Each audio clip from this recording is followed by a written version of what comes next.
This is my first video in like a long time. So if you want to skip to the topic of today, I left the link in the description, link, whatever. We'll probably notice I look like a freaking street interviewer right now.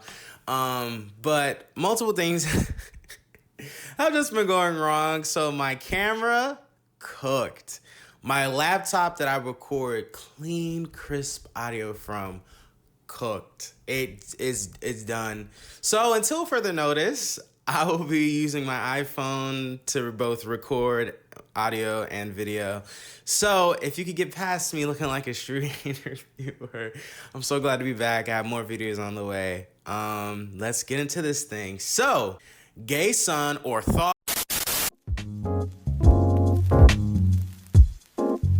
As you read the title, Linkin Park. I'm probably one of the biggest Linkin Park fans. I love this band with all of my heart. Shirt, and it's crazy. I was looking for a shirt, and I was like, y'all, this shirt is like fucking falling apart at the bone. This shirt is 4 years old. This is to celebrate the 20th Hybrid 3 anniversary. If you even go back on my channel, you see me unboxing the box set. If you follow me on social media, I was so excited for it. Look at my music setup even. See a few nice CDs here and there, but then of course you see the Meteor box set, all-time favorite album, the Hybrid Theory, and then you see this gigantic, I hope this lines up, Linkin Park poster. Like, I love this band with all of my heart. So to say that when Chester passed, I was hurt, I don't think does justice to it. There are a few celebrities that when they passed, it really shook me to the core. Chadwick Boseman, Stan Lee. Oh, Stan Lee destroyed me, bro. I wanted to meet Stan Lee so bad. And then, of course, Chester. When I found out Chester passed, I was like, oh my, what? I was just in shock. And it really hurt, man. Like, so many of those songs helped get me through high school, helped me like grieve, helped me like process multiple things in my life. Like, Chester's voice is so important to me and is so unique to Linkin Park. So when they did that little fake countdown, whatever, and they announced the live stream that was happening September 5th, of course, like all news that wants to pop off, I was at work, so I didn't get a chance to catch it when it was live. But I remember I was just starting my break, and I'd come back on my phone and I see Linkin Park announce his new album and new singer Emily Armstrong. What? Y'all, when I tell you I couldn't even process that information. I'm like, wait, what? Linkin Park is back, and now we have a new album that comes out in 2 months, and now we're getting a world tour, and we have a new vocalist, and we have an interview, and I'm just trying to process all of this, right?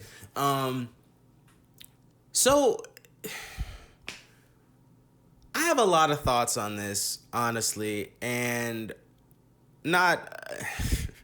it's a lot. We're gonna get into it, but I'm just so this whole new era has been very interesting. It's been off to a very rough start. Of course, it's been found out that Emily Armstrong is a Scientologist and has supported Danny Masterson, who, if you don't know, biggest scumbag in the world, is a rapist, and he's just not a good guy, and has found out that she supported him and stuff like that. So this whole rollout has just been such a mess, in my honest opinion. That's what I want to get into first. How this rollout has just been really trash. And trash, I mean that I feel like a lot of this is just rushed. It feels really rushed. It feels like we're diving straight into the madness, and we're not having a lot of time to process all of this, right? In one fell swoop event, we're getting told we're getting a world tour, a new album, and a new vocalist, and we have to process all three of these things at the same time. Just to put my personal feelings aside, I don't think that's a great way to ingratiate the audience into this new era that you want them to support and you want them to be a part of, because that is three major things happening all at once. I can't even process that. That's why it's so hard. Oh, And on top of a new album, we got a new single. So that's 4. That is 4 things happening all in one night. I'm trying to process that there's a new vocalist, but also that Linkin Park is releasing new music for the first time in 7 years. Well, if you wanna talk about the unreleased songs, then I mean, yeah, but if we're talking about new material, then yes, this is the first time Linkin Park has released new music in 7 years. So I'm trying to process all of that while also trying to process that Chester is not here and is the new vocalist. I feel like we were given too much food to eat. I genuinely feel that way because why is the album coming out in November? It's September. November gonna be here tomorrow. Do y'all forget how time works? Like November gonna be here tomorrow. That album is going to be here sooner than we think.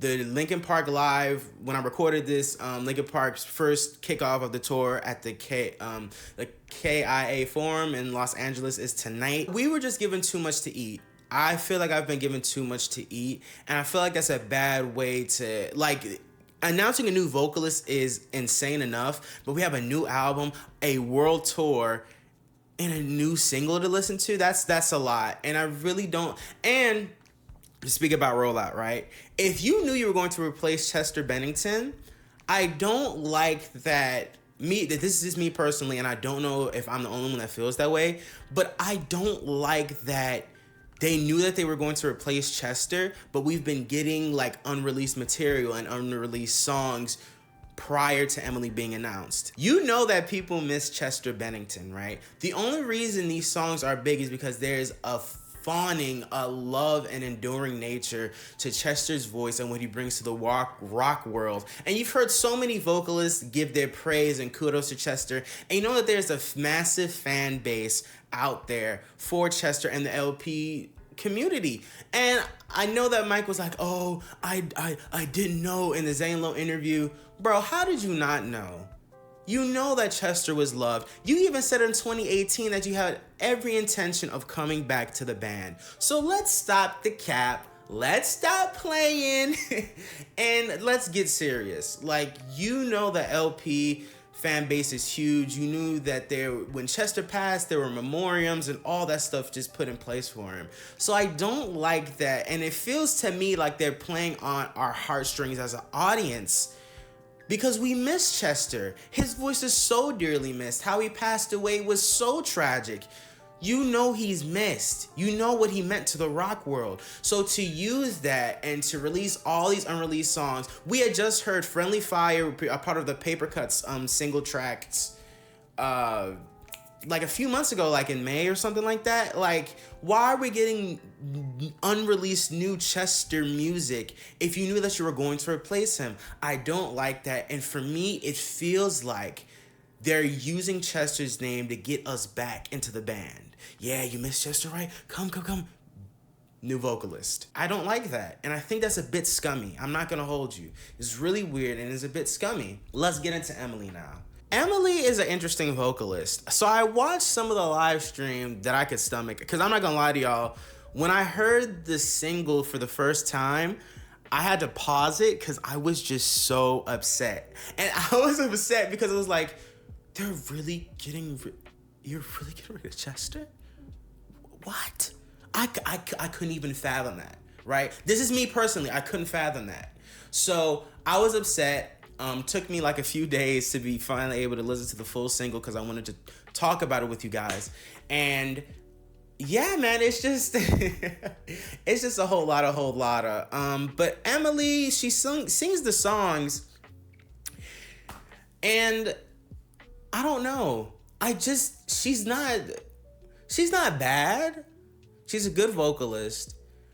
But for what Linkin Park established and for who Chester Bennington was as a vocalist, I'm personally, for me, she's not the right fit.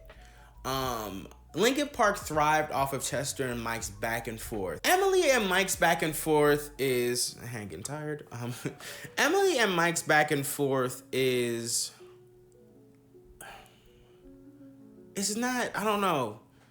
It's not giving right now. Personally, like I'm not a fan of their whole back and forth. It feels kind of splintered.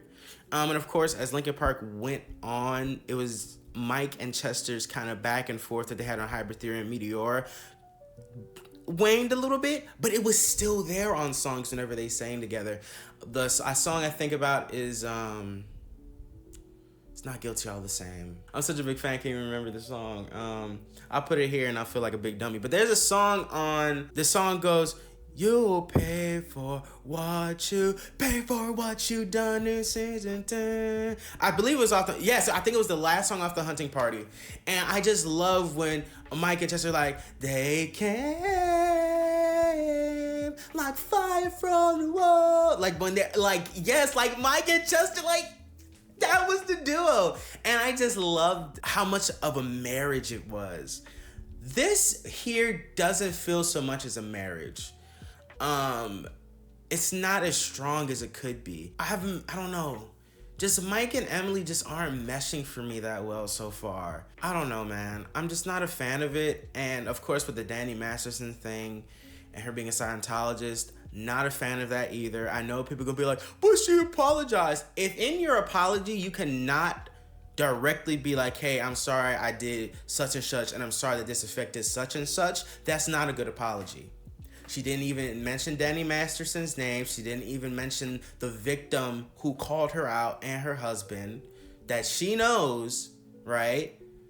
That's not an apology. That's just, oh, let me get off scot-free. Let me get this. Here's this little something. Like, it's a here damn apology. It is a here damn apology. It's not a genuine one. It doesn't feel genuine to me. I'm sorry. You can say you support victims all you want, but if you cannot address the victim that you would affected and hurt by your support and love for, then that's not an apology. I'm sorry. It's hollow. And it's just a hollow apology. Like I said, here, damn, take this apology and come to the tour. And then when they're talking about the timeline, right? The timeline is weird. That's another thing. I don't like the band and how they're feeling. Like, I just don't like the band's chemistry now. It feels awkward. I don't know if y'all have seen the full Zane Lowe interview, but the whole band's energy just feels awkward. They're being very vague. They're not answering questions. And what bothered me the most about the interview was, of course, the vagueness. But another thing was that a lot of the times the older people were speaking. Dave was speaking a lot. Mike was speaking a lot. Brad was speaking a lot. We heard Colin speak for a good amount to talk about where he came from. But when it came to Emily, it was just like a lot of vagueness, a lot of mystery, and people speaking over one another. The chemistry is just off. It's just really off, man. And the band is being really vague. And I'm tired of Mike speaking. Damn! And I don't mean to say that in like, oh, Mike, shut up. I mean that as like, I've heard Mike do press for Hypertheory, Meteora, Paper Cuts, and now this new era. He is, I know he's the face of the band, but I want to hear from the newer people. If you want me to be on board, which I'm right now I'm not. I'm just 100% not on board. I don't like a lot of the way the band is moving. I don't like this new vocalist. I don't like the chemistry. I'm not feeling this new era right now.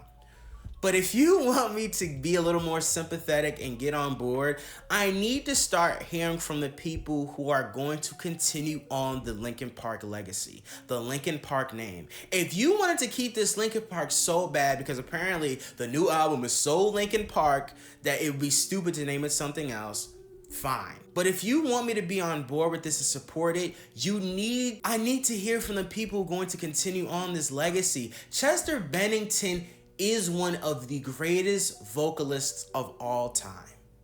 That's not even up for debate.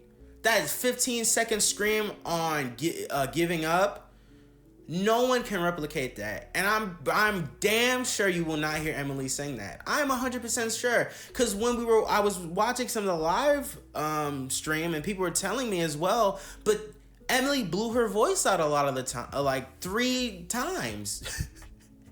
Like 3 times. Also, the songs aren't the same. They're tweaked a bit. They're not the same versions of the song, which obviously it's a new person. It's gonna be tweaked. It's gonna be tweaked to fit them.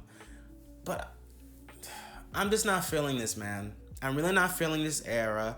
I'm really not feeling the communication with the band, and this rollout is just, it's rushed. This rollout feels rushed. I think that's the words I'm trying to find while I'm describing this.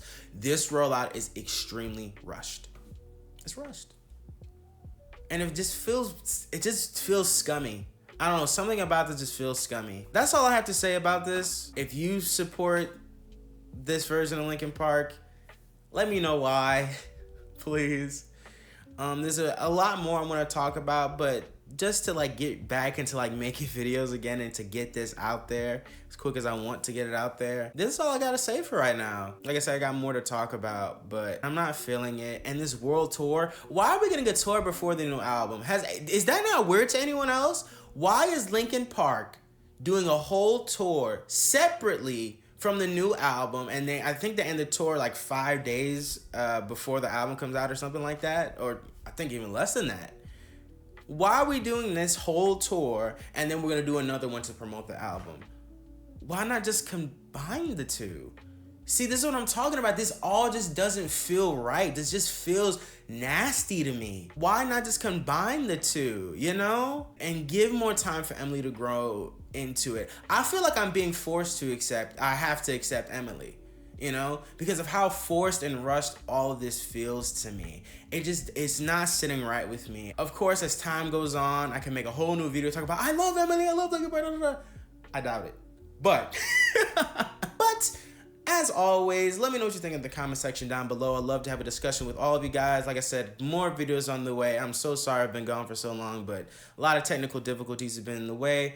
Don't forget to like, comment, share, and subscribe, and I will see you lovely individuals on my next YouTube video. Please keep it respectful. I know there's a lot of emotions going on right now because Linkin Park means so much to not only me, but millions around the world. There's a lot of emotions going on. There's a lot of stuff happening. So please, let's just be respectful with one another and let's keep it cordial. The one thing the internet is known oh so well for. But peace, love, safety. Until next time.